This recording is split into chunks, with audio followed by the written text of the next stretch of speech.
Thankfully, my expert du jour tells me there's probably only a dozen people in the country right now who can actually spout out the ins and outs of delegates and convention rules and processes for each state, so I don't feel so bad for wanting a civics refresher. There are two reasons for a Republican and Democratic convention. One, to choose a party platform, which to you political sciences professor Matt Heinemann says is fancy for sort of a statement that says we're Republicans or we're Democrats and here's more or less what we believe. So a paper on how a party feels on current issues like guns and probably. And two, for delegates to officially get together and nominate their candidate for president. Who are delegates?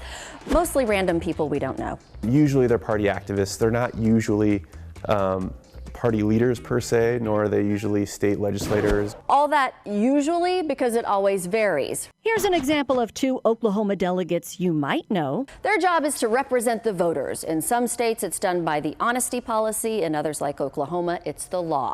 There was a big uproar like 40 years ago over whether delegates were being honest. So that's why, big reason why we have all these primaries and caucuses. So while at one point it used to be a big dun dun dun at the convention over who's going to be the candidate, even weeks of duking it out, these days. Usually we don't really care because it's really clear ahead of time who's going to be the nominee. Like a big pep rally, right? Maybe not this year. Experts say this might be the most interesting Republican convention we've seen since I've been alive. The Republican convention is going to be a lot less celebratory and a lot less unified than any convention we've seen in at least 40 years and probably more than that. For an extended conversation on the possible shakeup at this year's convention, we're talking about it at KTUL.com. Thank you, Matt Heinemann, University of Tulsa political sciences professor. And by the way, all that binding legal promise over delegates, well, the Democrats have super delegates. They can vote for whoever they want.